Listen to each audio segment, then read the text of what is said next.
Boa noite, boa noite, boa noite a todos os nossos amigos, irmãos em Cristo, pastores, bispos, apóstolos, que já estão apostos.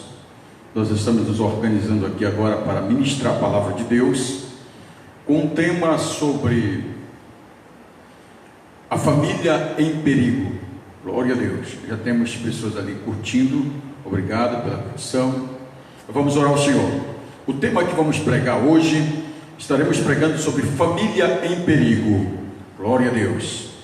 Bendito Espírito Santo, somos gratos a Ti pela oportunidade que o Senhor nos proporciona hoje de ministrar este tema, Senhor. Família em perigo. São muitos os perigos que nos cercam, são muitos os males, as intenções mais que cercam a família, mas essa noite nós queremos, Senhor, profetizar em Teu nome, que as famílias estejam protegidas por Ti, amparadas por Ti, em nome de Jesus. Ministra, Senhor, a Tua bênção sobre o nosso ministério, sobre a nossa igreja, sobre as nossas ovelhas, sobre os nossos obreiros e obreiras, que sejam abençoados, Pai. Minha irmã Sabrina, que está, Senhor, já aposto, nos assistindo neste momento, que Deus possa abençoá-la ricamente. Vamos ler a palavra de Deus. Glória a Deus. Vamos ler a palavra de Deus no livro de Malaquias, profeta Malaquias, capítulo de número 2, versículo de número 10 a 16. Vamos ler 6 versículos da palavra de Deus. Não é verdade que todos temos o mesmo Pai? Não fomos todos criados pelo amor de Deus? Por que então enganamos uns aos outros, desprezando assim a aliança que Deus fez com os nossos pais, nossos velhos pais, nossos antepassados? O povo de Judá tem sido infiel a Deus, e o povo de Israel e os moradores de Jerusalém fazem coisas nojentas. A linguagem de hoje. O povo de Judá profanou o templo do Senhor, ama os homens, o povo de Judá profanou o templo que o Senhor ama, e os homens casaram com mulheres que adoram outros deuses, ídolos. Que o Senhor expulse do nosso país as pessoas que fazem isso, sejam quem forem, mesmo que apresentem ofertas ao Senhor Todo-Poderoso. Existem outras coisas que vocês fazem, dizendo Deus, gemem e choram, cobrindo de lágrimas o altar de Deus, porque Ele já não aceita mais os sacrifícios que vocês oferecem. E cada um de vocês perguntam, por quê? É porque Deus sabe que vocês têm sido infiéis à sua esposa, a mulher com quem casou quando era moço. Ela era a sua companheira, mas você quebrou a promessa que fez na presença de Deus e que seria fiel a ela. Versículo 15: não é verdade que Deus criou um único ser? Foi feito de carne e de espírito. E o que é que Deus quer dele? Que tenham filhos, que sejam dedicados a Deus.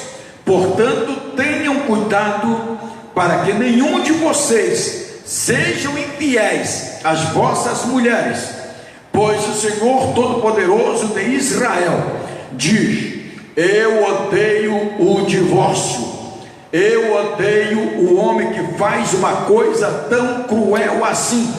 Portanto, tenham cuidado, e que ninguém seja infiel à sua mulher. Glória a Deus. Eu quero me apropriar desta palavra e fazer a introdução da minha matéria que vou estar ministrando esta noite para vocês, caros amigos, que já estão conosco, nos compartilhando. O assunto que está em pauta essa noite está relacionado, batido, divulgado, noticiado pelas manchetes de jornais, nos programas de TVs, nos seminários religiosos. É um tema tão atual, pertinente e urgente. A maior crise que estamos vivendo é a crise da família. A família, primeiro, a Bíblia diz que, versículo 15, Deus é explícito quando diz assim: não é verdade que Deus criou um único ser, feito de carne e de espírito? E o que é que Deus quer dele? Que tenha filhos que sejam dedicados a Deus. Portanto, tenham cuidado para que nenhum de vocês sejam infiéis às vossas mulheres. Queridos, Deus é explícito quando faz aqui esta exigência ao povo de Israel. A Bíblia fala sobre Judá e sobre Israel. Israel, um dia desses, estava dizendo que a nação dos israelitas, que é a tribo de Israel, que ficava no sul, poderia ser contido o rei das famílias que viviam ali, e não da genealogia de Davi. Mas para ser rei da tribo de Judá, tinha que ser descendente de Davi, tinha que ser da raiz de Davi. Por isso Deus então exorta tanto Israel, as tribos que estavam no sul, quanto as tribos que estavam no norte, que era a tribo de Judá, da raiz de Davi, que era o homem que Deus escolheu, o coração segundo o coração de Deus, preparou para que pudesse conduzir o povo segundo a sua vontade. Mas ele diz aqui que Deus é o Todo-Poderoso de Israel, e ele diz assim: eu odeio o divórcio. Deus é explícito pela boca do profeta Malaquias, sem erro, sem titubear, sem preencher as lacunas dos verbos e das palavras proferidas pelo profeta. Deus não erra, Deus fala certo. Ele é a palavra, ele é o verbo encarnado. Quando o profeta diz que eu odeio o divórcio, eu odeio o homem que faz uma coisa tão nojenta assim. Que coisa é essa? Deixa a sua mulher, despreza a sua mulher, divorcia-se da sua mulher. Ele fez um voto diante de Deus e da igreja, e agora ele despreza aquilo que ele confessou diante de Deus. O que é o casamento para nós? Casamento, o que Deus diz sobre o casamento misto? Você aprova o casamento misto? Ou o que Deus diz sobre o casamento misto? É claro que a Bíblia não aprova casamento misto. Onde já se viu um cristão casar com um macumbeiro ou macumbeira? Um cristão casar com uma idólatra ou um idólatra? Um cristão casar com um beberrão de cachaça ou uma usuário de cocaína? Será que esses dois andariam juntos para o caminho de Deus? Não seria julgo desigual? Pois é, e nós vamos estar aqui fazendo algumas referências bíblicas. A nossa palestra de hoje versará sobre questões vitais, como as que eu estou relatando nesta noite. A teologia, por exemplo, determina a vida. A teologia, o que é teologia, pastor? Lá vem o senhor com teologia. Teo quer dizer Deus, logia quer dizer ciência, doutrina, estudo sobre Deus. A Bíblia é a doutrina, é a ciência de Deus. Então é a teologia de Deus. Os sacerdotes, por exemplo, deixaram de ensinar a palavra de Deus ao povo. E o povo que fez o que, pastor Emmanuel? Se corrompeu completamente, porque não foram ensinadas a palavra de Deus. As práticas deles eram errôneas, os frutos deles eram o princípio do erro. Eles estavam todos enveredados ao erro, eles estavam lidando de forma errada uns com os outros, porque estavam lidando de forma errada com Deus.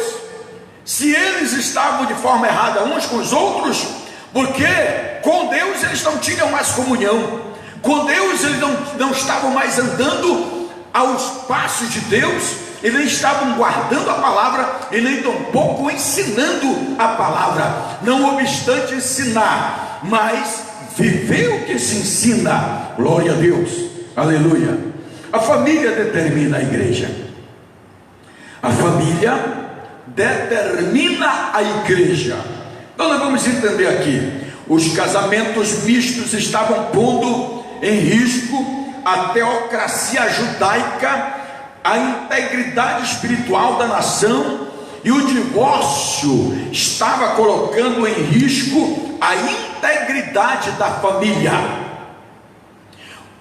Se o casamento misto estava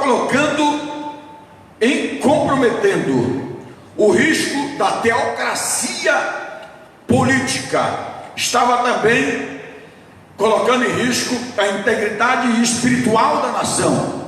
E o divórcio, pastor Emmanuel? O divórcio estava colocando em risco a integridade da família. Veja que casamento misto estraga tanto politicamente, socialmente e espiritualmente. E o divórcio estraga a boa ética, a boa postura ou conduta elevada de uma família que fica mal falada pelo homem que faz uma coisa dessa, ou pela mulher que comete uma loucura dessa, como diz o profeta, que Deus aborrece o homem que pratica esta miséria. Então vamos lá. A família determina isto. O casamento é uma aliança de amor. O casamento é uma aliança de amor. A cada versículo que eu vou ler aqui, versículo 14 do capítulo 2 de Malaquias, e cada um de vocês perguntam: por quê? É porque Deus sabe que vocês têm sido infiel às suas esposas, a mulher com quem casou quando era moço. Ela era a sua companheira, mas você quebrou a promessa que fez na presença de Deus, de que seria fiel a ela. Foi uma promessa diante do altar de Deus, diante do sacerdote de Deus, diante da igreja, que é o corpo de Cristo. E agora ele faz papel de moleque, faz papel de homem sem caráter, faz papel de homem sem responsabilidade com a sua própria palavra. E aí faz automaticamente. E da pergunta: por quê? Por quê? É porque você sabe que vocês não têm sido fiel, foram infiel às suas esposas. A mulher com quem vocês casaram dos jovens, novos, fizeram votos de confiança até que a morte os separe, mas você separou antes disso. Separa da primeira, separa da segunda, da terceira, quarta, quinta, sexta. Tem pessoas que eu conheço que já casou por 7 vezes e está casado agora, ainda não se casou no papel, e o marido não é, e a esposa também não é dele. São coisas muito sérias. Os limites da aliança conjugal. O casamento é uma união heterossexual. O que é heterossexual, pastor, irmão? O casamento é uma união entre um homem e uma mulher. Deus não coloca o homem para casar com outro homem. O que é que ele fala no versículo aqui? Deixa eu ler para vocês, que Deus criou o ser. Deus tem sido fiel, que criou o homem, os moradores de Jerusalém, e diz assim: o que é que ele quer que vocês façam? Que vocês tenham filhos, amem as suas mulheres, que tenham filhos e que amem as suas mulheres, que proliferem. Só que os homens não querem tomar o seu papel de marido, não querem proliferar, não procuram a sua esposa ao coito. Tem marido que esquece do seu compromisso, tem mais compromisso com a empresa, com a igreja, com os irmãos, com reuniões, com o político, e chega morto de cansado, chega em casa, dorme e esquece da esposa, de dar assistência ao seu casamento, ao coito. Já bem, o casamento é uma união entre um homem e uma mulher. Este é desde o princípio da criação, conforme Gênesis 2:24 diz assim: por isso deixa o homem seu pai e sua mãe e se une à mulher, tornando os dois numa só carne. A união homossexual é uma abominação diante de Deus, é um erro, é uma torpeza, é uma paixão infame, é contrária à natureza, contrário à Bíblia e contrário à vontade de Deus. Quem faz isso está obedecendo ao diabo e à carne. Quem faz categoricamente tudo aquilo que sai da sua normalidade é demoníaca. Então vamos lá, pastor. A Bíblia diz que Deus não formou dois Adão, Deus formou um Adão.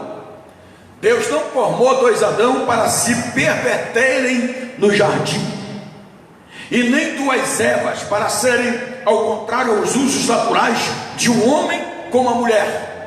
Malaquias diz assim: não é verdade que Deus criou um único ser, feito de carne e de espírito? E o que é que Deus quer dele? Que tenham filhos, que sejam dedicados a Deus. Portanto, tenham cuidado para que nenhum de vocês sejam infiéis com as suas mulheres. O que Deus está exortando aqui, olhem para mim agora. Tem uma teoria aí do YouTube que muita gente está pegando, que Eva adulterou com o diabo, com a serpente. E isto é heresia diabólica completamente, não tem nada a ver com a ciência nem a Bíblia. A Bíblia diz que Eva desobedeceu. Se ela desobedeceu e ela não engravidou pela desobediência dela, não. E algumas interpretações que as pessoas dizem assim: não como Caim, porque é do diabo. Ele está dizendo que é do diabo, que ele era do lado de Satanás, tinha um coração mau, perverso, que era uma pessoa de intento maligno, que é do diabo, e não que era filho do diabo. Entendeu? Então Eva não adulterou com serpente nenhuma, que era o próprio Satanás. Isso é heresia do diabo, isso é mentira de Satanás, querendo deturpar a mãe de todos os viventes na história bíblica.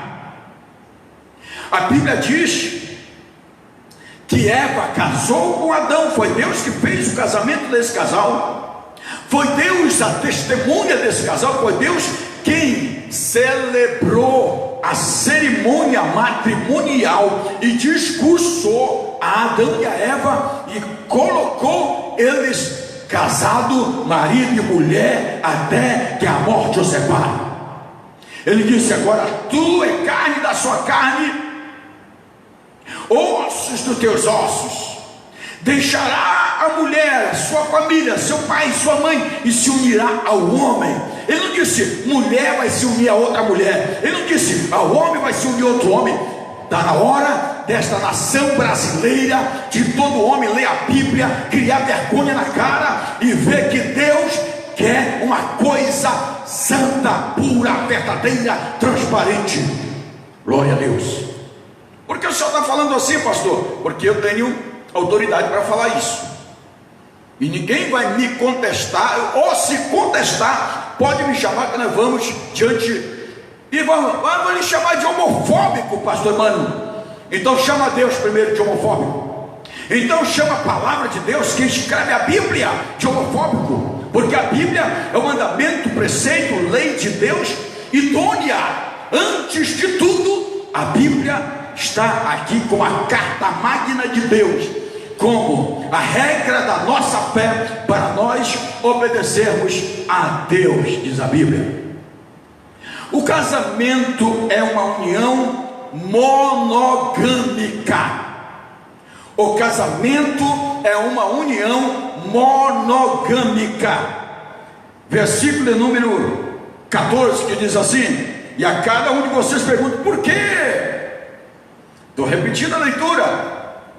É porque Deus sabe que vocês têm sido infiel às suas esposas, a mulher com quem casou quando era moça e moço.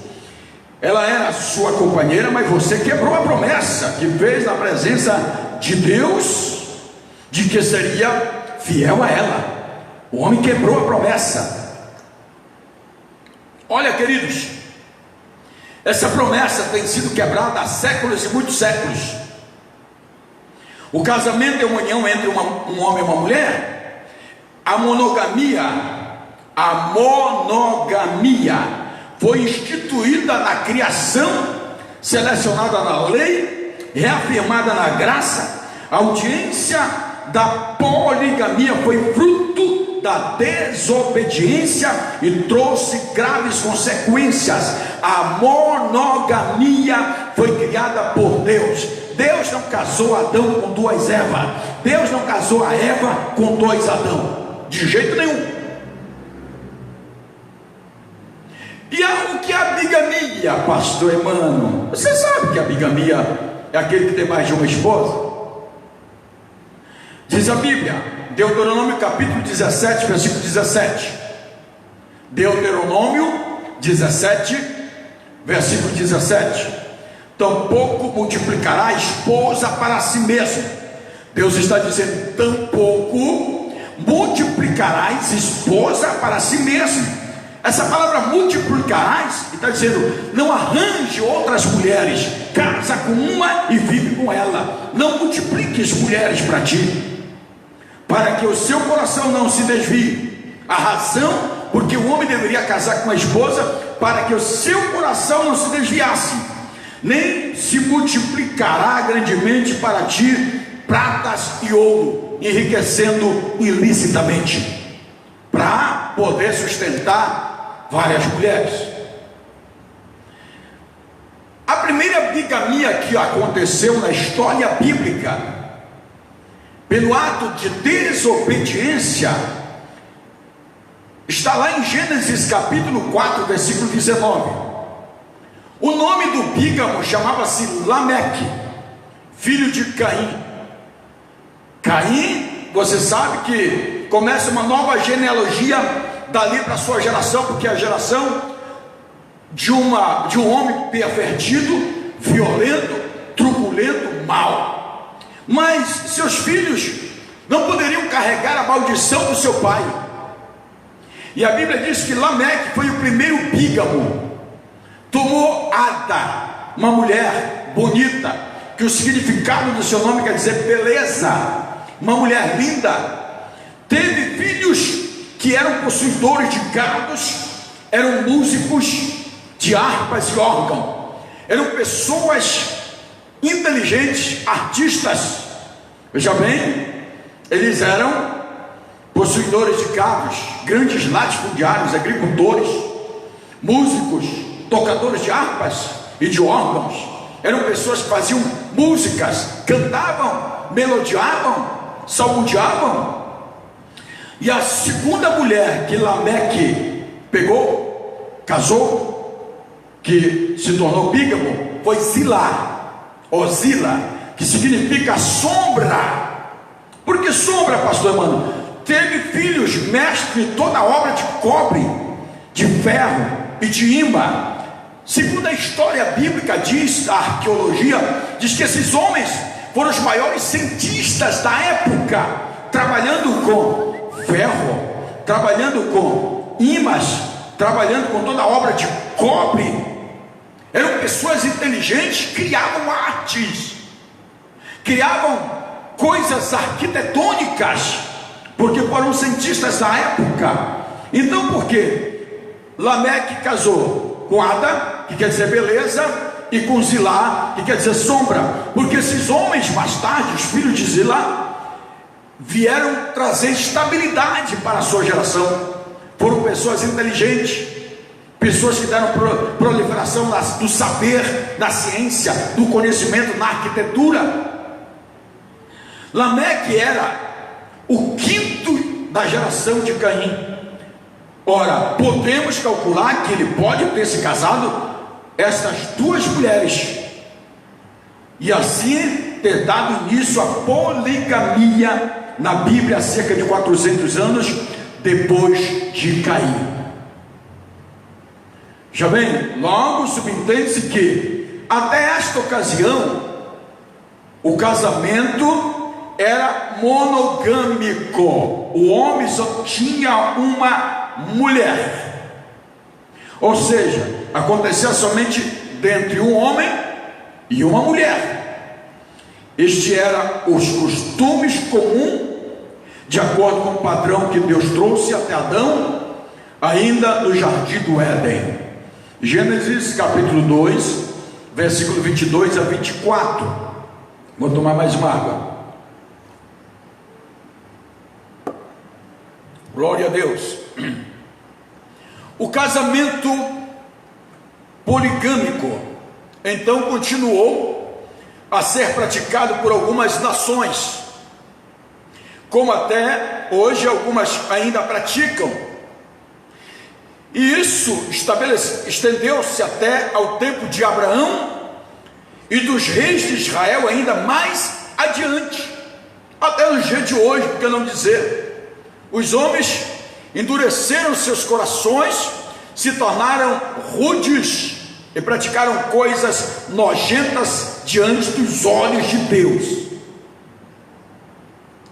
A poligamia trouxe vários problemas, as quais eu quero rotular nesta noite com a maestria bíblica. Sara, esposa de Abraão, teve sérios problemas com a sua serva Agar, quando pediu ao seu esposo que se deitasse com ela para gerar um filho. A Bíblia diz que Isaac e Rebeca também tiveram problemas. Abraão, quando deitou com Agar, gerou um filho chamado Ismael, que é calo no sapato até hoje para Israel, os palestinos, que são problemas. São filhos de Abraão? Claro que são. São herdeiros da promessa de Abraão também? Claro que são. Tem razão de brigar? Claro que tem. Juridicamente tem. Então entendemos aqui que Isaac e Rebeca depois Isaac e Rebeca, que foram pais de Esaú, que tiveram sérios problemas com as suas noras, as duas mulheres de Esaú que ele teve. Esaú foi bígamo, e aí teve problemas demais. O próprio Jacó teve problema, né? Lia, e a mulher de Jacó, era um tanto desprezada por ele, mesmo depois de ter lhe dado 4 filhos, pois Jacó tinha Raquel como uma esposa favorita, era a favorita dele, a mulher favorita dele. Ele tinha casado com a Lia, e agora ele amava a Raquel, mas vieram com o pacote de Lia e Raquel, as suas servas, e que ele teve vários filhos. Por exemplo, as mulheres de Eucana viviam em brigas dentre si, uma invejava e provocava a outra. Penina e Ana. Foi degladiação até que Ana se humilhou e entregou a sua causa para Deus, e Deus resolveu a sua causa. Glória a Deus. As mulheres de Salomão. Tem muita gente, muitos homens que gostariam de ser Salomão, ter 1000 mulheres. A Bíblia diz que ele teve 1000 mulheres, procurou entre elas, não achou nenhuma. Mas aqui diz: as mulheres de Salomão desviaram seu coração do Deus vivo, levando o rei de Israel a adorar outros deuses. O casamento é uma união monossomática. O casamento é uma união monossomática. Obrigado, meus nobres amigos que estão nos curtindo aí, que Deus possa abençoá-los ricamente. O sexo no casamento é ordem de Deus, é bom, é santo, é puro e é deleitoso. O casamento, o sexo no casamento é ordem de Deus. Casar, multiplicar, na época teria que encher a terra, hoje tem que fazer projeto. E mais, pastor Emmanuel, o sexo no casamento é bom. Não existe casamento sem sexo, e nem existe sexo fora do casamento. Não existe casamento sem sexo, e nem sexo fora do casamento. O sexo no casamento é bom, o sexo no casamento é santo, o sexo no casamento é puro, e o sexo no casamento é deleitoso. A deslealdade, a aliança que o homem fez diante de Deus e da igreja e dos sacerdotes, e ele quebra agora a deslealdade, a aliança, implica a infidelidade conjugal. Ela vai implicar em uma infidelidade conjugal. Quando o homem quebra essa aliança, ele se torna infiel, ou a mulher se torna infiel porque quebrou a aliança. Mas pastor, eu não casei no papel. Mas a Bíblia diz: quando dois de vós concordam acerca de alguma coisa, o Senhor ligou lá no céu. Se você não é casado no papel, mas a sua palavra vale, e a palavra do seu marido vale. E hoje, se você está vivendo 6 meses, união estável, é válido tanto quanto o casamento civil. Estou falando aqui, sou juiz arbitral, e já fiz vários casamentos dentro do assunto que nós estamos falando. Então vamos continuar. A deslealdade, a aliança, implica na infidelidade sexual. Os índices de infidelidade conjugal são alarmantes na época em que vivemos na atualidade. 75% da infidelidade parte dos homens, e 63% da infidelidade das mulheres. Olha, e essas infidelidades, aonde vão parar? Nos processos de divórcios, nas mãos dos advogados, nas mesas dos juízes para dar o veredito final. O casamento é uma união indissolúvel. O casamento é uma união indissolúvel. Vou tomar mais uma água aqui, por gentileza.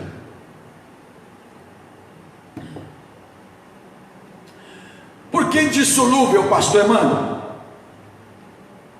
A quebra da aliança conjugal é a deslealdade a Deus, à igreja, ao sacerdote e à família.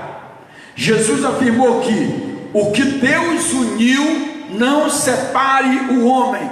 Mateus capítulo 19, versículo 6. Foi o próprio mestre dos mestres, Rei dos reis, Senhor dos senhores, que falou: o que Deus uniu, não separe o homem. Mateus 19, 6. Vem cá, pastor Emmanuel, o que Jesus fala é lei? Impreterivelmente. Até a lei, ele é maior do que a lei, ele é maior do que o sábado, ele é maior do que qualquer coisa que possa existir na vida, ele é maior.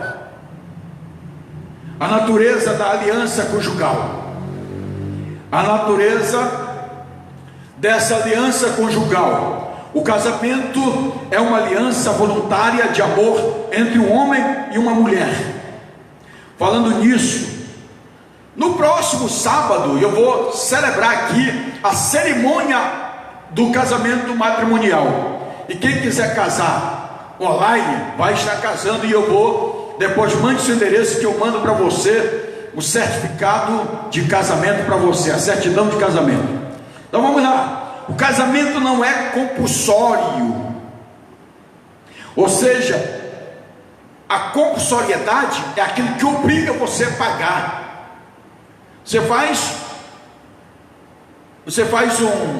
Vai comprar um carro compulsoriamente, você é obrigado a pagar. Se você não pagar, você fica sem o carro. Por isso o casamento não é compulsório, ou seja, ninguém é obrigado a casar com ninguém. Há uma pessoa que você não ama, de jeito nenhum, pois o casamento é devoção de amor, um pelo outro, é uma escolha voluntária. Não casa por interesse. Meu marido ou meu noivo é político, política passa. Meu marido ou meu noivo é rico, riqueza também vai embora. Case por amor, não por interesse. Casamento por interesse vai de água abaixo. Casamento por amor dura até que a morte o separe. Então, o casamento é uma escolha voluntária. Deus não vai te obrigar a casar com um homem que você não quer, e nem teu pai pode obrigar você a casar com um homem que você não quer, e nem tua mãe pode te obrigar a casar com um homem que você não quer. É uma escolha voluntária. Não é o pai que vai viver com a mulher e nem a mãe que vai viver com o homem. Então, filho e filhas escolhem voluntariamente. Eles aceitam entrar debaixo do mesmo jugo. Casamento, cônjuge, aquele que tem o mesmo jugo. Consorte, aquele que tem a mesma sorte. Eles fazem uma aliança, um pacto, de pertencerem um ao outro, de cuidarem um do outro e serem fiéis um para o outro. Não existe no casamento sociedade anônima. Não existe amor a 3, a 4. Não. Casamento é amor entre duas pessoas, um homem e uma mulher. Amor entre um homem e uma mulher. Amor eros. Amor filia. Amor ágape, amor estorge. Mas o amor eros é de um homem para uma mulher, de uma mulher para um homem, e não de uma mulher para outra mulher, e nem de um homem para o outro homem. O casamento é um pacto. Provérbios capítulo 2, versículo de número 17 diz: a mulher que esquece os votos sagrados do casamento é infiel ao seu marido. A mulher que esquece os votos sagrados do casamento é infiel ao seu marido. Se o homem que quebra isto é uma coisa nojenta, a mulher que quebra essa união é infiel ao marido. Veja bem, Provérbios 5,18, você pode também dar uma lida lá, que ele fala assim: portanto, alegre-se com a sua mulher, seja feliz com a moça com quem você casou. Você casou com uma moça, está envelhecendo junto com ela, só que os olhos, os desejos, os pensamentos e desejos não envelhecem. Pensamentos e desejos não envelhecem. Quanto mais velho, mais o homem fica ordinário, mais ele pensa asneiras, mais ele quer experimentar coisas que ele nunca fez. Então veja bem, Provérbios exorta aqui o marido a se alegrar com a mulher da sua mocidade. O casamento é uma aliança testemunhada por Deus. O casamento é uma aliança testemunhada por Deus. Deus é o arquiteto deste fundamento E o sustentador do casamento, ele está presente, ele é a testemunha principal. O casamento foi instituído por ele, é feito na presença dele. Devemos pedir a ele o cônjuge, devemos construir a relação sobre ele. Salmo de número 127, verso 1 diz assim: se o Senhor não edificar a casa em vão, não adianta nada trabalhar para construí-lo. Ou outras palavras, em vão trabalha quem edifica. Ou você está pensando que você vai edificar a sua casa com a ajuda de psicólogo, com a ajuda da polícia, com a ajuda de terceiros? Não. É com Deus, com a oração, com a palavra, com pessoas idôneas. E a Bíblia diz, Paulo escreve: vós mulheres idosas, aconselhai as mulheres novas, para que amem e respeitem seus maridos. Da mesma forma aos homens também, que tenham respeito às suas mulheres. Veja bem que a Bíblia nos fala sobre estas realidades. Homens que não estão respeitando as suas esposas, que espancam as suas mulheres dentro do quarto, às vezes são até pastor, pregador, evangelista, põe uma moral no púlpito, lá em casa ele bate na esposa, e depois ele tem medo que a esposa saia falando dele. E não é só esse tipo de pessoas. Tem que haver denúncia. Hoje nós temos o direito das mulheres, nós temos os direitos humanos. Denuncie, não bata contra, vá lá e denuncie. Mas para que denunciar, pastor Emmanuel? Se eu sou crente, você é crente, mas você não é obrigada a viver apanhando como escravo. Você é um ser humano que merece respeito mútuo, respeitar mutuamente. A Bíblia diz que da mesma forma que Jesus amou a igreja, lavando com água para si mesmo, assim o marido ame a sua mulher, fazendo sacrifício por ela. Jesus não espanca a igreja, Jesus ama, Jesus presenteia, Jesus apaga com amor, Jesus protege, acalanta, e ele salva ela. Da mesma maneira o marido, que ele possa praticar as obras que o próprio Jesus pratica, a exemplo de sua noiva querida, que é a igreja, nós, as nossas esposas amadas. O casamento misto é uma violação do próprio, é uma violação ao próprio Deus. O casamento misto é uma violação ao próprio Deus. O casamento misto é uma deslealdade à paternidade de Deus. Verso 10 de Malaquias, do capítulo 2, ele diz assim: não é verdade que todos temos o mesmo pai? Como é que você diz que não é filho de Deus? Não é verdade que nós temos o mesmo pai? Não fomos todos criados pelo mesmo Deus? Por que então enganamos uns aos outros, desprezando assim a aliança que Deus fez com os nossos pais, os nossos antepassados de Adão, e outros que preservaram o casamento monogâmico, e não bigamia, mas monogâmico, com uma mulher. Deus é pai do seu povo. De uma forma especial, Deus chamou Israel para ser o seu povo particular.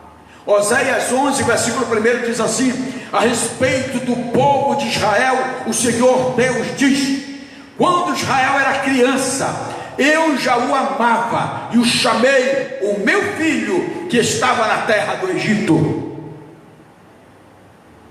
Ele está dizendo: essa nação é minha, essa nação eu adotei como filhos. Nós pertencemos à família de Deus, queridos ouvintes. Nós fomos adotados por Deus e também somos gerados pelo Espírito Santo de Deus. E tem pessoas que nem acreditam mais no Espírito Santo de Deus, com a terceira pessoa da Trindade.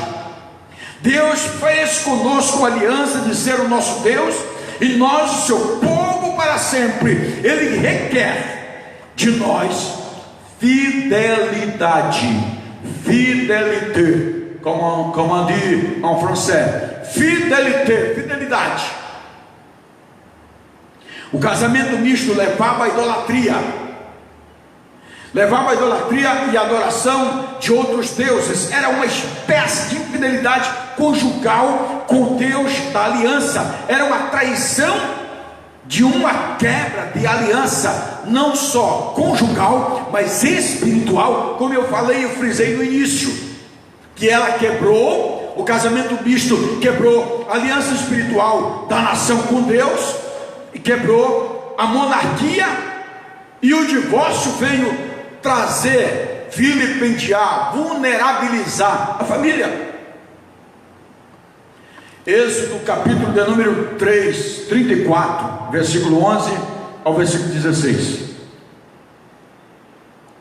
diz assim: obedeçam às leis que estou dando a vocês hoje, conforme vocês foram avançando, eu expulsarei os amorreus, os cananeus, os heteus, os perezeus, os heveus e os jebuseus. Não façam nenhum acordo com eles, com os moradores dessa terra, para onde vocês vão, pois isso poderia ser uma armadilha mortal para vocês. Pelo contrário, derrubem os seus altares, destruam colunas de Baal e cortem os postes ídolos. Não adorem nenhum outro Deus, pois eu, Senhor, me chamo Deus exigente e exijo que vocês adorem somente a mim. Não façam acordo com os moradores da terra, que vai ser de vocês. A terra ia ser deles. Por que fazer acordo com gente que tem que ser dizimado de lá, né? A terra que vai ser de vocês. Outra coisa, eles vão convidar vocês para as suas reuniões religiosas, e vocês poderão ficar tentados a comer o alimento que eles oferecem aos seus deuses. Os filhos de vocês poderiam casar com mulheres estrangeiras, e elas fariam com que vocês fossem infiéis a mim e adorassem os deuses pagãos que eles adoram. Ele está dizendo assim: não façam aliança com os deuses dessa terra, porque a terra eu já dei para vocês, não é deles mais. Não casem suas mulheres com seus filhos, e nem seus filhos com as mulheres deles, porque eles podem levar vocês à idolatria, a adorar outros deuses, a esquecer os meus preceitos. Entendam, o apóstolo Paulo pergunta: que harmonia há entre Cristo e o maligno? Ou que união do crente com o incrédulo? Que ligação há entre o santuário de Deus e os ídolos onde os demônios estão por trás? 2 Coríntios capítulo 6, versículo 15 a 16. O casamento misto era uma porta de entrada para o desvio da fé, para apostatar da fé, para cair da graça. E tem sido isso em muitas vidas. Moças da igreja começam a namorar um homem que é desviado, está não evangélico, e aí diz assim: não, eu vou namorando com ele, vou ver se eu ganho para Jesus, vou ganhar para mim, ganho para Jesus. Aí não ganha para Jesus, ele ganha você para o mundo, vai obrigar você a vestir roupa do mundo, vai obrigar você a ir para festas, vai obrigar você a fumar e a beber socialmente e sair carregado de lá, que eu nunca vi ninguém beber socialmente e não sair carregado. Sai carregado sim, chega bêbado e perde a postura, perde a comunhão com Deus, perde o Deus da sua promessa, perde a comunhão com a igreja, perde a sua salvação. E se tem um pastor pregando o contrário a isso, que precisa se converter, precisa se converter. Se tem um pastor que bebe socialmente, fuma social e vai nas festas socialmente, se converta, em nome de Jesus. Dando prosseguimento, tomar mais uma água aqui. A geração antediluviana, por exemplo, a decadência da geração antediluviana foi devido ao casamento entre os filhos de Deus com as filhas dos homens. Ou seja, de uma geração piedosa com uma geração que não temia Deus. Há várias teorias disso, que os demônios fizeram corpos de homens e casaram com mulheres. E há outra teoria, que homens que não temiam a Deus casaram com mulheres tementes a Deus. Quer dizer, casamentos mistos, que eu não vou entrar no mérito da interpretação, porque nós não estamos falando sobre isso, porque iríamos entrar na época dos sefilins, dos gigantes da época, do capítulo 6, verso 4 de Gênesis, e eu vou depois ministrar um estudo sobre isso para vocês. Mas entendemos aqui que a geração que possuía a terra prometida, os casamentos mistos foram o fator principal da apostasia religiosa de Israel. Salomão e Acabe são exemplos tristes desses efeitos que aconteceram, um fato e uma realidade na vida de Israel. Geração pós-diluviana, o casamento misto foi duramente reprovado por Esdras. Esdras, capítulo de número 9, versículo 1 a 2, ele diz assim: depois que tudo isso for feito, alguns líderes do povo de Israel vieram falar comigo. Eles nem contaram que o povo, os sacerdotes, os levitas, não tinham ficado separados das pessoas e dos costumes pagãos e nojentos dos cananeus, dos heteus, dos perizeus, dos jebuseus, dos amonitas, dos moabitas e dos egípcios e dos amorreus. Verso 2: homens israelitas haviam casado com mulheres estrangeiras, e assim o povo escolhido por Deus tinha se misturado com gente de outros povos, e os chefes e os líderes dos povos haviam sido os primeiros a cometer esse pecado. Veja bem, qual foi a distância da época em que eles aprenderam a Bíblia de Juízes, que ora na época dos Juízes se desviavam de Deus, quando o chicote de Deus vinha sobre eles, se reconciliavam de novo, e foram assim. Mas passou-se 1000 anos, esqueceram.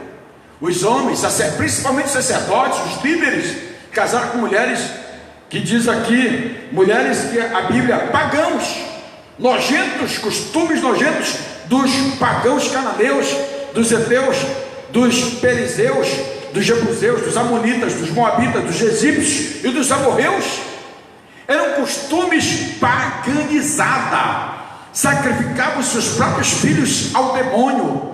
A prática da sexualidade desenfreada era colocada diante das deusas e dos deuses mitológicos que eles criavam. Neemias capítulo número 10, versículo 30 diz assim: nós não daremos os nossos filhos para casarem com os estrangeiros que vivem na nossa terra, nem escolheremos os filhos deles para casarem com os nossos filhos. Neemias capítulo número 13, versículo 23 e 27 diz assim: nessa época descobri também que muitos judeus haviam casado com mulheres de Asdote e de Amon e de Moabe. Olha o risco que aconteceu desse casamento. Metade dos seus filhos falavam a língua de Asdod, outra língua, e não sabiam falar a língua dos judeus. Quando você começa a casar, um casamento misto, de uma cristã com um pecador, você esquece os mandamentos de Deus, você esquece da doutrina de Deus, você esquece de orar, de congregar, de ceiar, de estar na casa de Deus, você esquece tudo isso. É um grande risco para a tua vida. E eu estou hoje como profeta de Deus falando estas verdades em particular. Gostaria que muitas pessoas estivessem assistindo esse vídeo agora. Olha, eu repreendi aqueles homens e os amaldiçoei, bati neles e arranquei os seus cabelos e exigi em nome de Deus que ficassem a promessa, que fizessem a promessa de que nunca mais nem eles nem seus filhos casariam com mulheres estrangeiras pagãs que adorassem outros deuses. Olha aí, eu disse mais a eles: foram mulheres estrangeiras que ficaram com Salomão, que fizeram Salomão pecar. Ele era mais famoso do que todos os reis de outras nações. Deus amou e os pus como rei de todo o povo de Israel. No entanto, ele caiu nesse pecado. Será que nós vamos seguir o exemplo dele e desobedecer ao nosso Deus, casando com mulheres estrangeiras? Olha que Neemias está falando. Tem muita gente que não lê a Bíblia, nem vai para o culto de oração e doutrina, e não ouve a doutrina bíblica. Está aqui Neemias capítulo 13, versículo 23 a 27. Neemias alertando, 1000 anos depois, alertando o povo de Deus que tem que fazer a coisa certa. Então vamos lá. Malaquias continua o seu discurso no capítulo de número 2, versículo de número 10 a 16. O casamento misto é a quebra da aliança feita pelos pais, pelos nossos antigos pais. Glória a Deus. E quando eu me casei com uma mulher crente, cristã, de dentro da igreja, que se tornou obreira, esposa, mãe, sogra, vó, mulher amável, inteligente, sábia. E eu digo assim: nunca foi infiel comigo, para a glória de Deus o Pai. Isso em rede aqui da internet, né? Glória a Deus. Quando o povo recebeu a lei de Deus no Sinai, eles prometeram a Deus que não dariam seus filhos às suas filhas em casamento aos adoradores dos deuses de Baal, Astarote e outros deuses que estavam por ali no Egito, e dos amorreus e de tantos outros povos. Veja bem que Deuteronômio capítulo de número 7, versículo 3. Obrigado, irmã Zila Rodrigues. Não casem com essa gente, nem vocês, nem seus filhos ou as suas filhas. Não casem. Crente casa com crente, crente casa com crente. Se você olhar pela cultura do catolicismo, se um cristão for casar com uma mulher católica, o padre vai fazer ele se batizar lá, vai fazer ele rejeitar a fé do cristianismo e professar a outra fé para poder casar com aquela pessoa. Como é que o senhor está falando isso, pastor? Eu conheço. Aconteceu um fato isso muito de perto de mim e eu conheço. Então veja bem, Êxodo 34:16, você lê depois. Diz assim: a questão não era o casamento interraciais, não, mas a união com adoradores de deuses estranhos. A união com adoradores de deuses estranhos. O problema não era racial, mas religioso. Boaz casou-se com Ruth, uma moabita. Hoje, quando uma pessoa se casa com alguém não nascido de novo, está quebrando esse preceito bíblico. Deixa eu voltar aqui com Ruth. Quando a Ruth casou com Boaz, ela disse assim para Noemi: o teu Deus é o meu Deus, a tua família é a minha família, aonde tu dormir eu dormirei, o teu povo é o meu povo. Aleluia. Ela se converteu dos deuses pagãos, e agora Boaz casa com esta mulher, que era casada com um dos filhos de Noemi, que morreu na terra de Moabe. 1 Coríntios capítulo 7, versículo 39. A mulher não está livre enquanto o seu marido estiver vivo. Caso o marido morra, ela fica livre para casar com quem quiser, contanto que case com um cristão. Paulo está dizendo: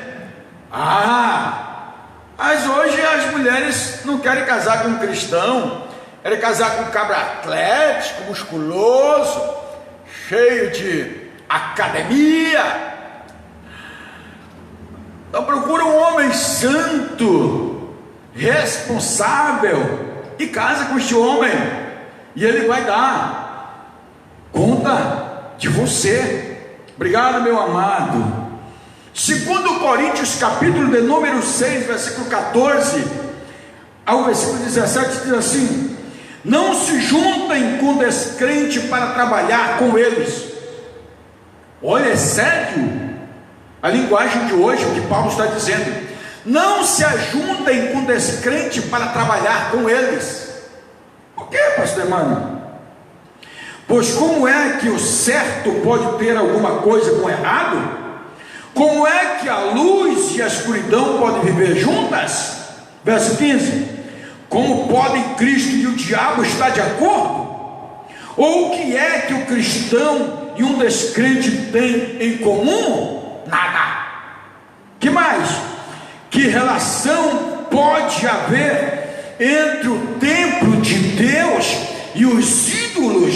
Pois nós somos o templo de Deus vivo, como o próprio Deus já disse: eu vou morar e viver com eles, serei o Deus deles, e eles serão o meu povo. Verso 17: e o Senhor Todo-Poderoso diz: saiam do meio dos pagãos e separem-se deles, não toquem nada que seja impuro, e então eu os aceitarei a vocês.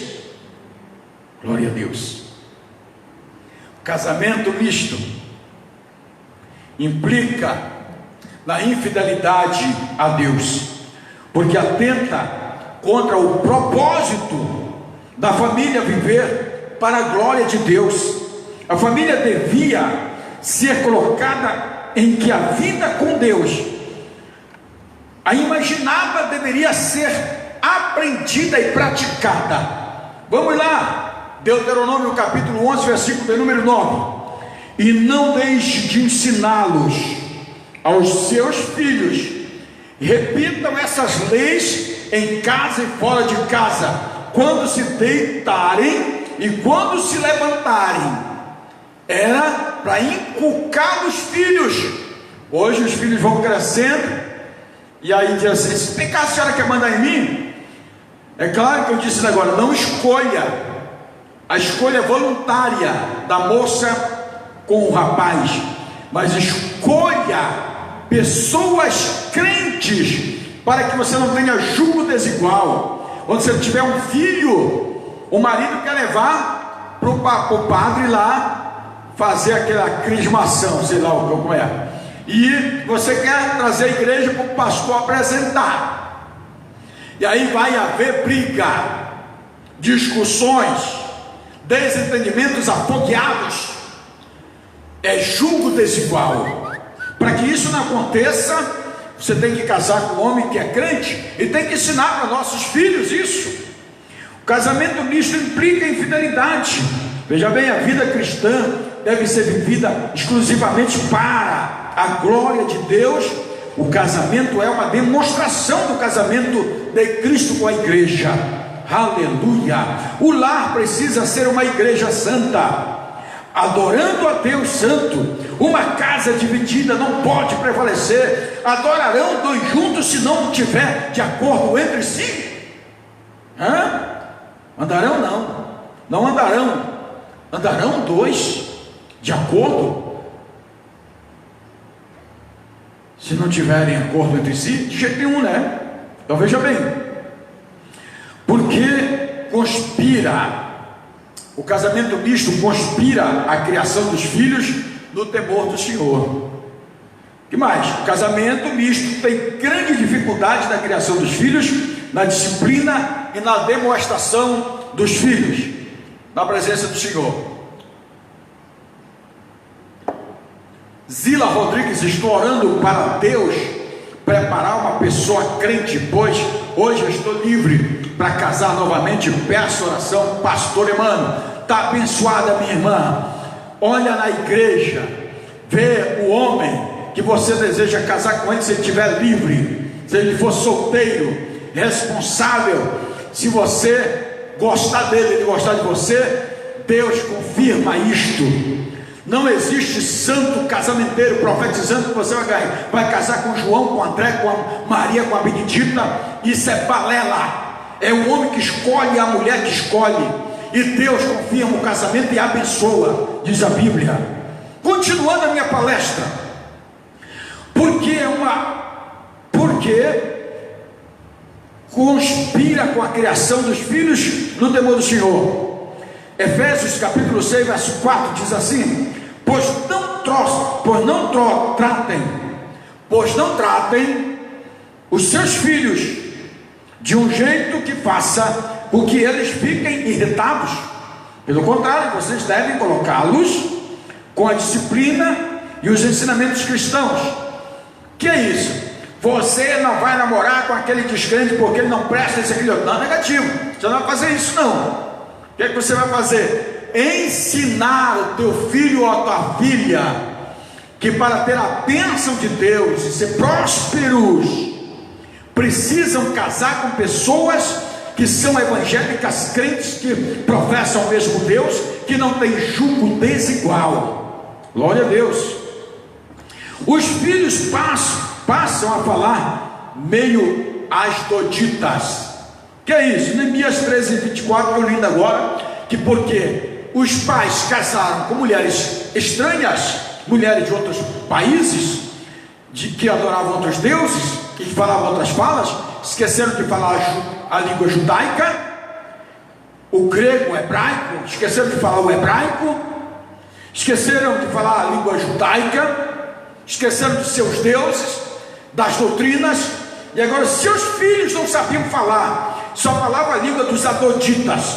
Diz assim: metade dos seus filhos falava a língua dos adotes, ou da língua que não sabia falar, a língua dos judeus. Não sabiam mais falar a língua dos judeus, porque é uma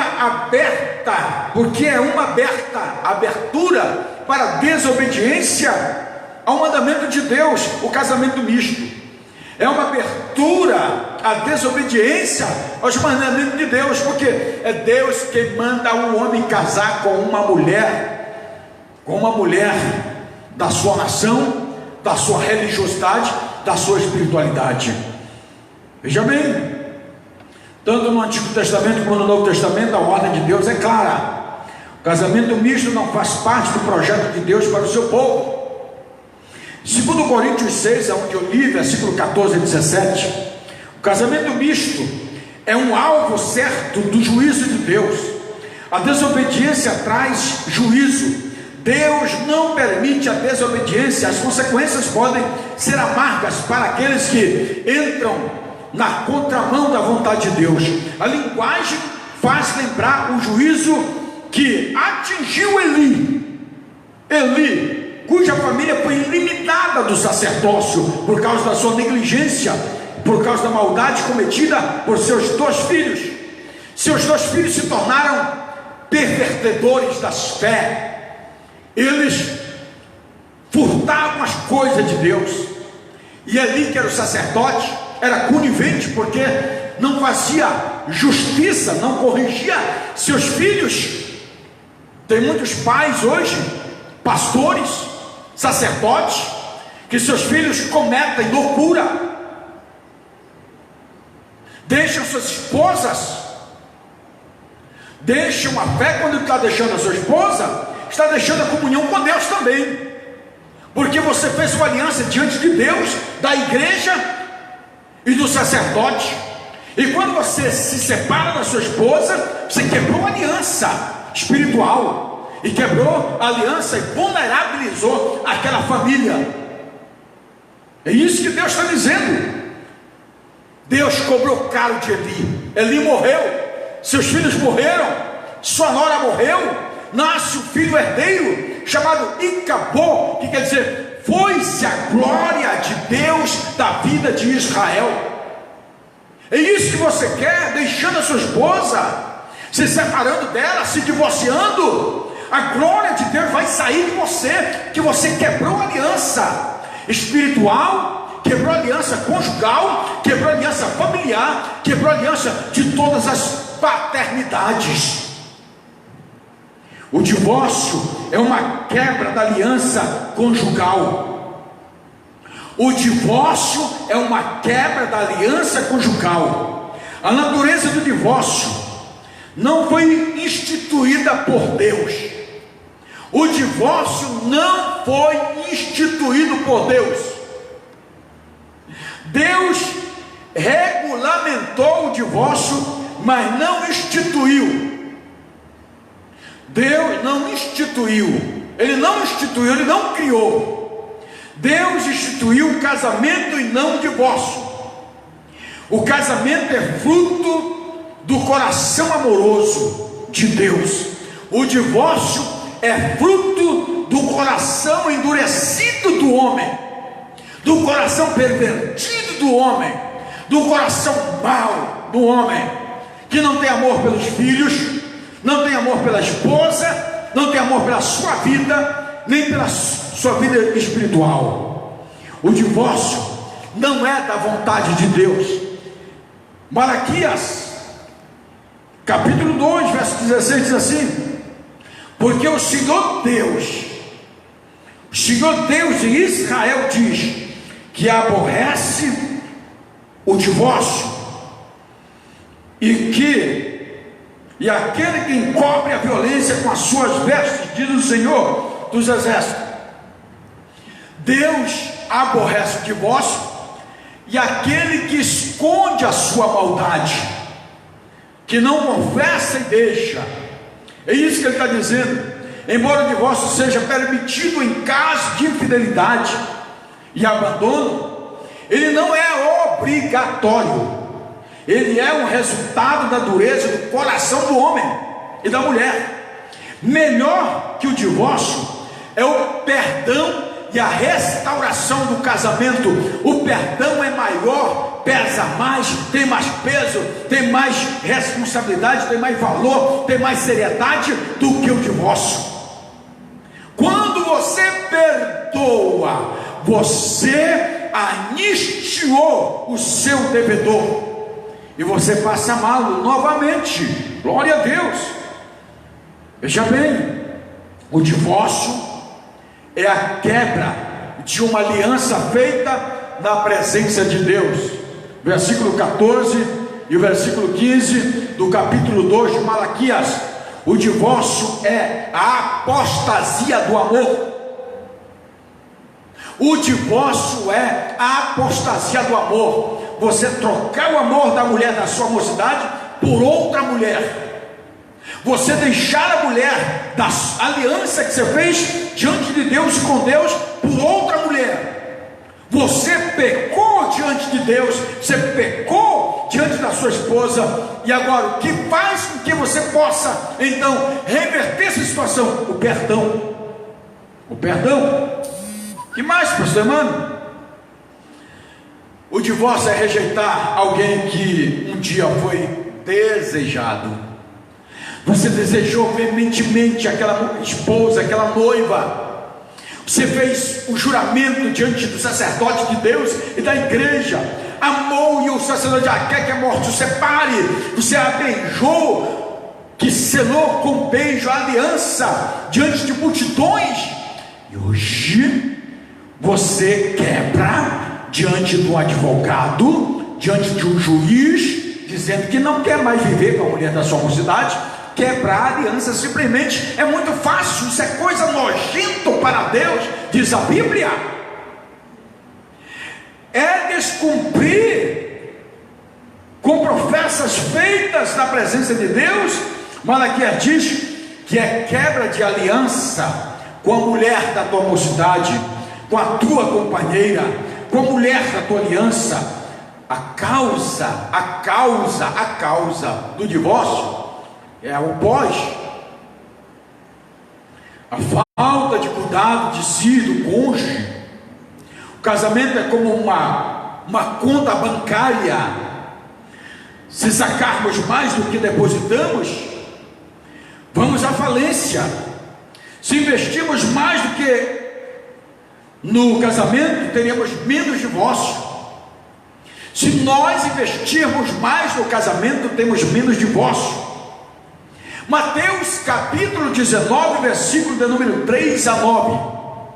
Alguns dos fariseus chegaram perto dele, de Jesus, e querendo conseguir alguma coisa contra ele, alguma prova, perguntaram: será que é pela nossa lei um homem pode, por qualquer motivo, mandar a sua esposa embora de casa? Jesus respondeu a eles: por acaso, vocês não leram o trecho das Escrituras Sagradas que diz: no começo, o Criador os fez homem e mulher, e Deus disse: por isso o homem deixa o seu pai e a sua mãe para se unir a uma mulher, e os dois se tornam uma só pessoa. Assim, já não é duas pessoas, mas uma só. Portanto, que ninguém separe o que Deus uniu. Esta foi a resposta de Jesus para os fariseus, para aqueles que intentaram pegar Jesus em alguma palavra, como estão tentando pegar o Bolsonaro. Então veja bem, quem ama o cônjuge, a si mesmo se ama. Quem ama a sua mulher, a si mesmo se ama. Quais são os cuidados que precisamos ter? Deixar o casamento cair na rotina? Jamais. Não deixe teu casamento cair na rotina. Não guardar mágoas. O perdão está acima de qualquer coisa nesta vida. Não se descuidar da comunicação. Tem gente falando mais no WhatsApp, no telefone, do que com a sua própria esposa. Está na mesa do restaurante, está no WhatsApp. Está no carro, está atendendo o WhatsApp. Já um relacionamento com a mulher já não tem mais. Precisa ter o relacionamento pessoal com a sua esposa, tanto no coito, como verbal e como amoroso, romântico, e também o relacionamento com a família, com os filhos, com o sogro, sogra, cunhado, cunhada. Quando o homem casa, ele não casa com uma mulher só, ele casa com um pacote inteiro. É isso que a Ruth disse. É isso que Ruth diz: o teu povo é o meu povo, o teu Deus é o meu Deus. Aonde você é sentado, deitar, lá eu me sento e deito.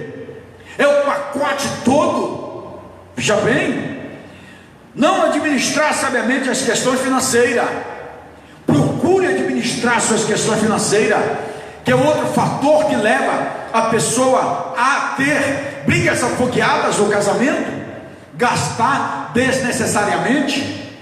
Suprir as necessidades emocionais e sexuais do cônjuge. Tem muitos maridos que ainda pensam que ainda estão vivendo naquela época dos senhores coronéis. Mulher, vai lá para o quarto que mais tarde eu vou precisar de você. Não é isso, meu irmão. O sexo começa no acordar. Pela manhã, 6 da manhã, 5:30 da manhã, acorde, afague a sua querida esposa e diga assim: meu amor, você dormiu bem, eu te amo, vou trabalhar, mas mais tarde eu vou estar ligando a você, porque eu sei que você é a mulher da minha mocidade, a mulher do meu amor, e Deus possa edificar a nossa vida, e o nosso casamento e a nossa família, muitos e muitos anos. Aí começa. Sua esposa vai para a cozinha, vai fazer um café, passa o dia todo fazendo aquela parte do almoço, esperando o seu amado. Ela faz o melhor almoço, ela faz o melhor suco, ela faz o melhor café, ela arruma a mesa, coloca a melhor toalha, põe um copo especial para você, porque ela está cheia de amor por você. E quando você chega, você corresponde com este amor. Amém? Glória a Deus. A falta de bom senso, nunca deixe faltar este bom senso. Diz assim: ninguém com um resto de bom senso ou faria, mas se fez. Um patriarca buscava descendência prometida por Deus, porque tinha bom senso. Alguns estudiosos veem aqui o divórcio de Abraão, mas creio que o texto fala da criação. O assunto do texto é divórcio. Da exortação do profeta.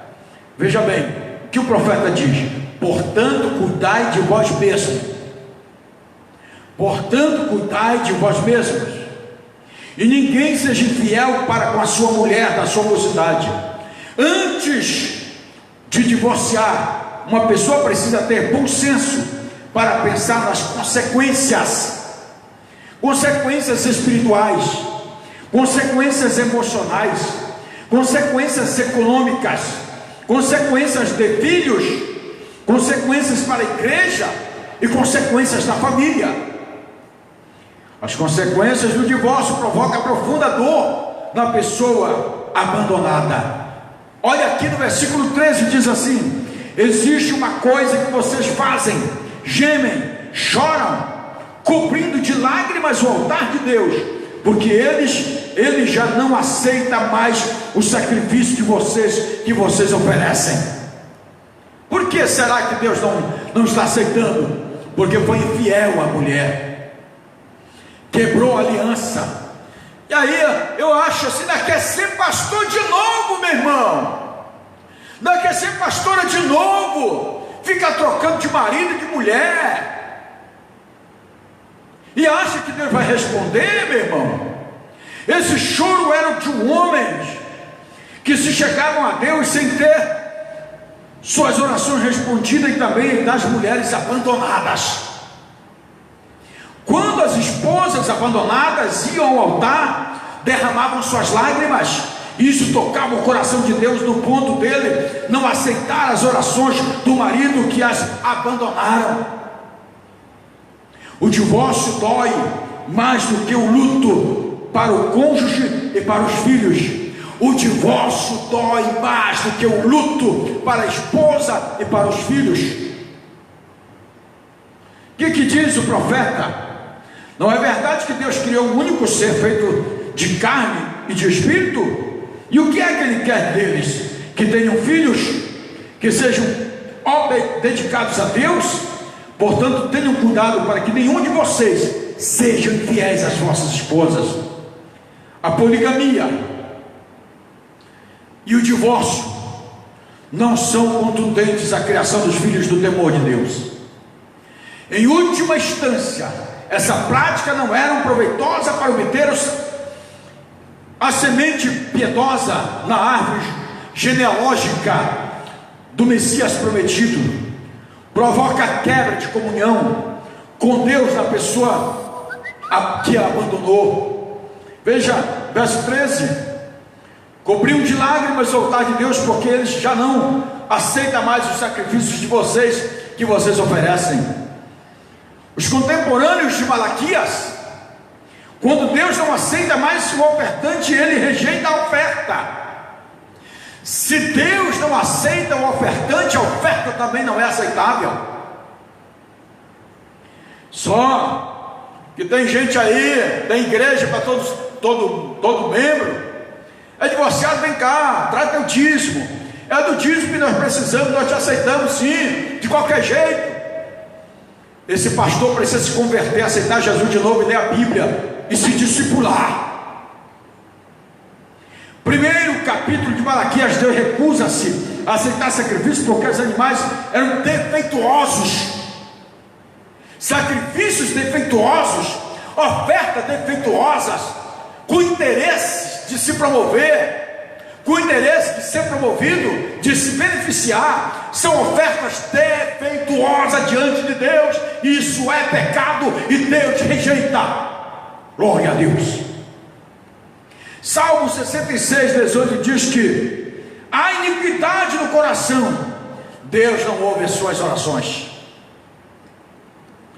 1 Pedro 3:7 diz assim: também vocês, marido, na vida em comum com a esposa, conheçam que a mulher é o sexo fraco e que por isso deve ser tratada com respeito, porque a esposa também vai receber junto com vocês o dom da vida que é dada por Deus.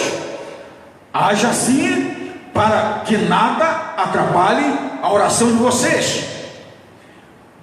Não maltrate aquela que é tua companheira, que vai herdar contigo a vida eterna em Cristo Jesus, a coroa de glória, a cidade celestial, o dom da vida. Diz que o marido não vive a vida comum do lar. Suas orações são interrompidas por causa do pecado deles. Quebraram a aliança, deixaram as suas esposas, elas estão chorando, reclamando a Deus, e quando eles vão fazer sacrifício, Deus não aceita. Provoca o repúdio de Deus ao ato e à pessoa. Diz o Senhor do poderoso Deus de Israel: eu odeio o divórcio. Deus odeia o divórcio, o repúdio, aqueles que agem com violência com o cônjuge abandonado. Agiu com violência, deixou a mulher. Isso é violência, isso é coisa nojento. Deveria ter uma lei, uma nova lei, para que pudesse punir ao marido que quebrasse bruscamente essa aliança, que traz consequências más aos filhos, e a esposa, e a família da esposa. Veja bem, os golpes psicológicos precedem a separação física. O divórcio não é algo de somente para Deus. Numa época em que o divórcio campeia tão grande na sociedade, precisamos inclinar os nossos ouvidos a estas palavras de Deus. Concluindo a minha palavra esta noite, sei que foi enfático e sei que às vezes sou tão repugnante com a palavra bíblica e cristocêntrica que prego. O povo de Deus, aliançado com Ele, não deve entrar em aliança com aqueles que não pertencem à família de Deus. O clamor dos feridos é mais alto nos ouvidos de Deus do que as orações daqueles que ferem. As lágrimas do oprimido são mais preciosas para Deus do que a oferta daqueles que oprimem. Deus é a testemunha de todos a cerimônia de casamento, e também será a testemunha de toda a violência desses votos. O pecado do divórcio é uma coisa abominável que Deus odeia. Esta é a minha palavra de hoje, sábado, para o povo de Deus. Que Deus possa abençoá-los ricamente. Apóstolo Emmanuel Costa, mais uma vez, pastor presidente do Ministério Deus Conosco. Que Deus vos bendiga, lá pede o Senhor Jesus Cristo. Amém.